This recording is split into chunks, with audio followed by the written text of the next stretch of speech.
Once more, we return to the drive-in. If he's aware of the absurdity of arming oneself with a few sentences and standing against a power that can pierce time itself, he doesn't show it. The man has his share of weaknesses, perhaps more, but cowardice is not among them.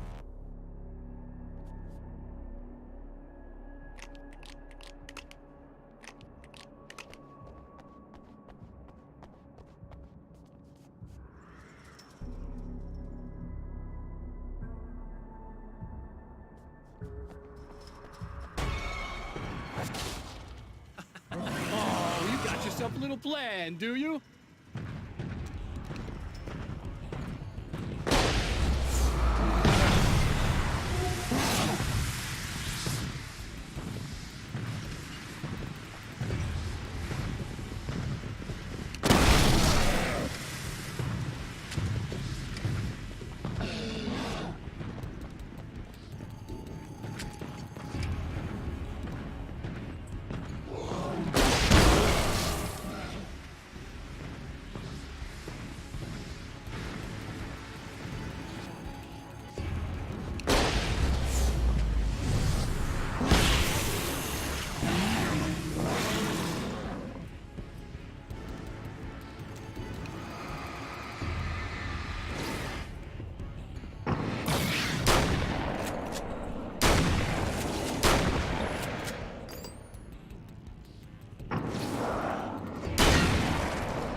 The dark place is utterly hostile to human life. It eats at your mind, wants you to succumb to madness. Your own thoughts can turn against you. Every shadow conceals a threat that attacks at the slightest sign of weakness. You're under endless assault. Every day is a struggle for survival. But I've learned to take care of myself.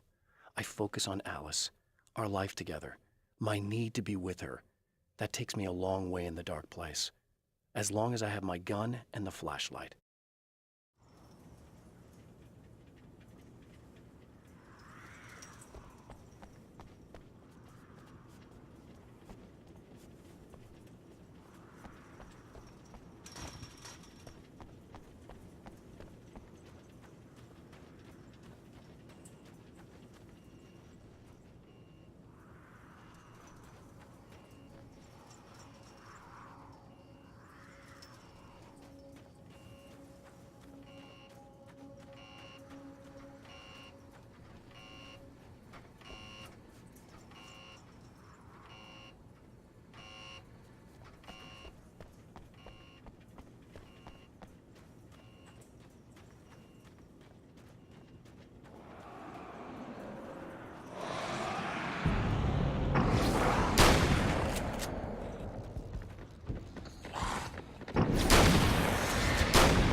never getting out of this wake. Never! Don't worry. I'll take care of your wife and your life.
Never getting out of this wake. Never! Don't worry. I'll take care of your wife and your life.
You're doing, but I'll send you right back to the beginning.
When the dark man's eyes suddenly locked into Serena's, she flushed hot.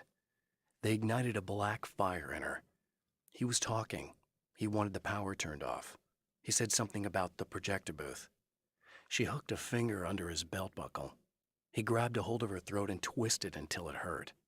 Somewhere deep inside, a part of her screamed in paralyzed horror, but the moan that escaped from her throat had no panic in it. "Pay attention," he said. "Business first." His eyes glittered shamelessly. Hers did too.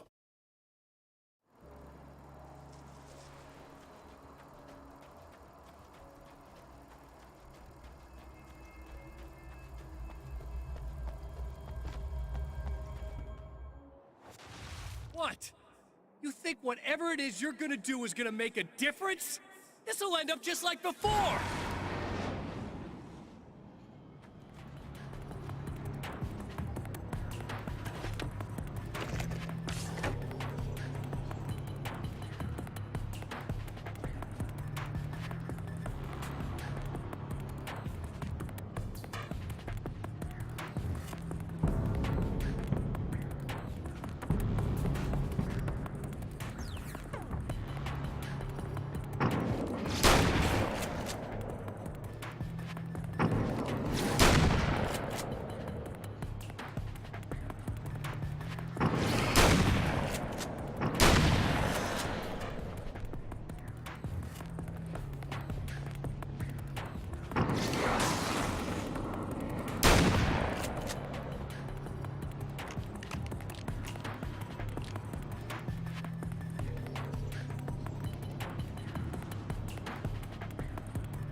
There's more to fighting the Taken than just burning away the darkness that protects them. When I'm fighting for my life, I find myself slipping into a state of intense concentration that makes the beam of my flashlight seem more powerful and focused. I used to think it was just my imagination, something brought on by the adrenaline and fear of death, but now I'm not so sure. I've been touched by powers that I can't begin to truly comprehend, and they've left a mark. I'm starting to think this might be a part of it.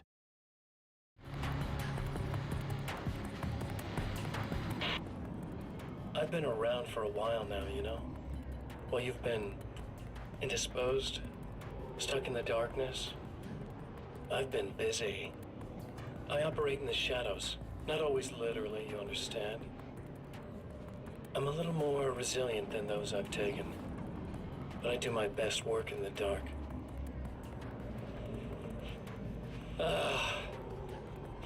And there's so much darkness out there. It goes deep. And the things that live in it are fast, big bastards. They don't mind getting a little bit of elbow room. All that chaos and madness, it doesn't really do that much down there. It's like pouring a glass of water into the ocean, right? But up here, yeah, you can really make an impact. All they need is someone to bring them all the way through. But first, I had to take care of you. You party pooper. You're stuck in an eternal cycle now. The sun's never coming up for you. Everything else? Do my thing. Getting a bit of quality time with Alice. That's a little something for me. And I deserve it.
I held the film canister in my hands. I saw her name written across it in big letters, followed by the title. It was a time capsule, moments snatched from times gone by, from a past that I hoped could also be our future. It was my salvation, our chance to be together. A tin can with a bit of magic in it that she didn't even know about, something I could put to good use. There were only moments left before I had to face him.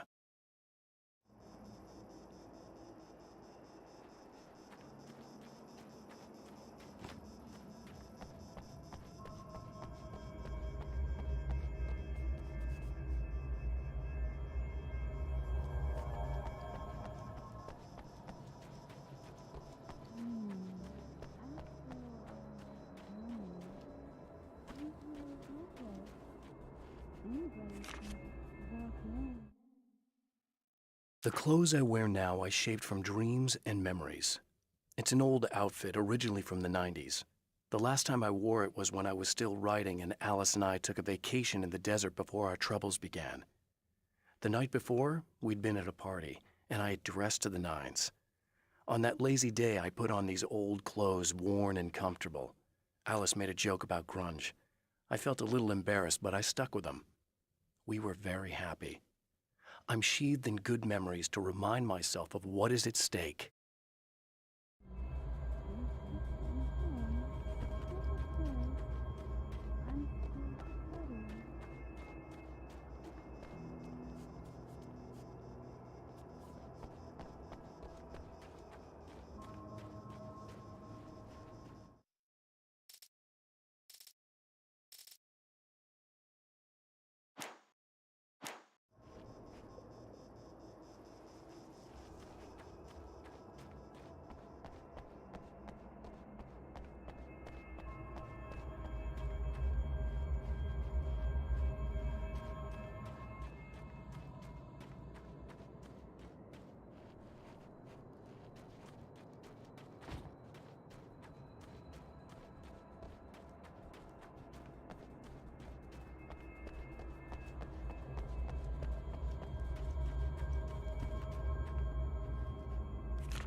The Taken were always single-minded. They had a certain animal cunning, but they weren't very intelligent. That's one reason why they prefer melee weapons. Actual firearms are too complex for them to use. That's why seeing the one who threw grenades at me surprised me. But of course, they aren't actually grenades. There's no pin to pull, no fuse to set off an explosive, just concentrated darkness.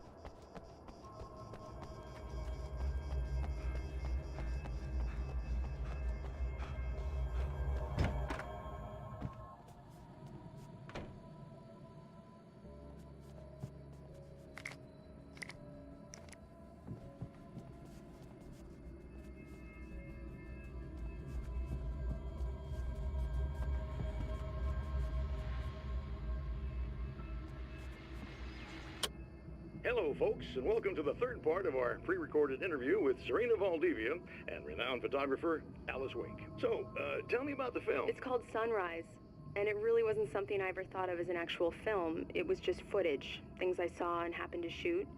It's not a medium I'm very much at home with. You shouldn't put yourself down. You've got a great eye. Maybe, but experience is another thing. Because you're primarily a still photographer. Yes, exactly. So I'm really used to thinking of the world in terms of snapshots. I frame something and try to pick the right moment, and then reveal that moment to people. Moving images are a different story. I'm still learning a lot about it, to be honest.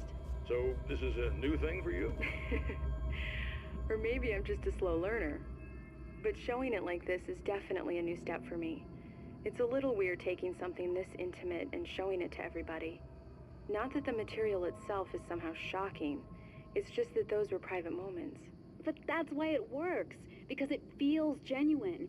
It's not so much a story as it is a sort of an echo, showing us how you saw your husband at the time. It's not really about the sunrise itself or Alan watching it. It's about you two together. I suppose. It's funny, looking at it now, especially now that it's been edited like that. It takes on a life of its own, almost. It's a kind of a fantasy. Well, there's nothing wrong with that. No, you're right. I'm glad you talked me into it.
Again, the champion of light enters the final trap.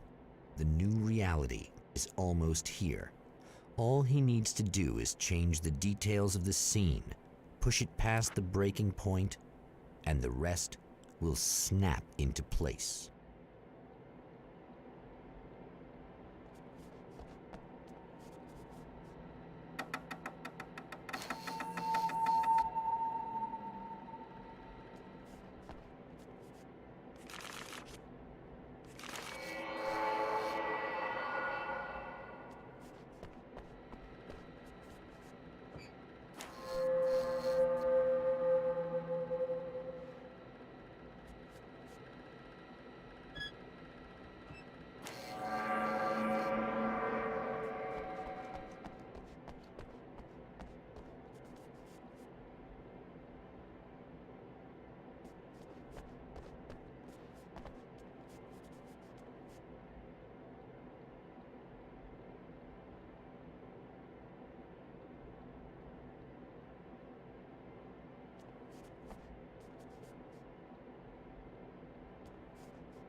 Oh, come on, buddy. Why don't you... What? What is this? No!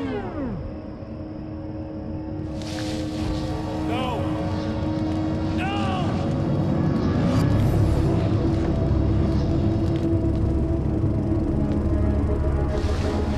You can't do this!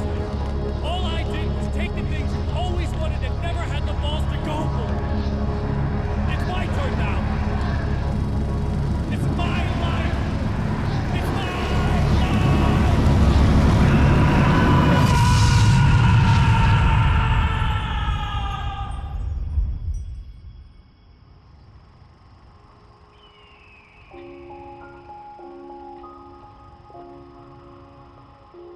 Alan? Is it really you? It's really me. How?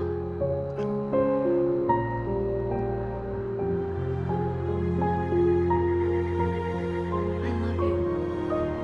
I love you.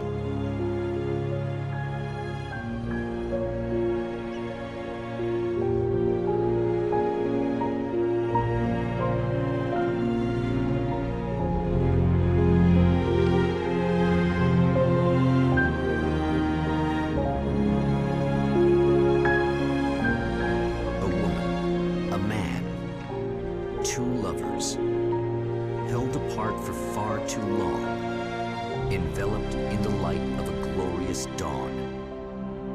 They both feel it. He's home at last. Are these actual events, or merely a dream? A memory, or a glimpse of what is to come? One thing is certain. This scene takes place in another time and another place, far, far away from Night Springs.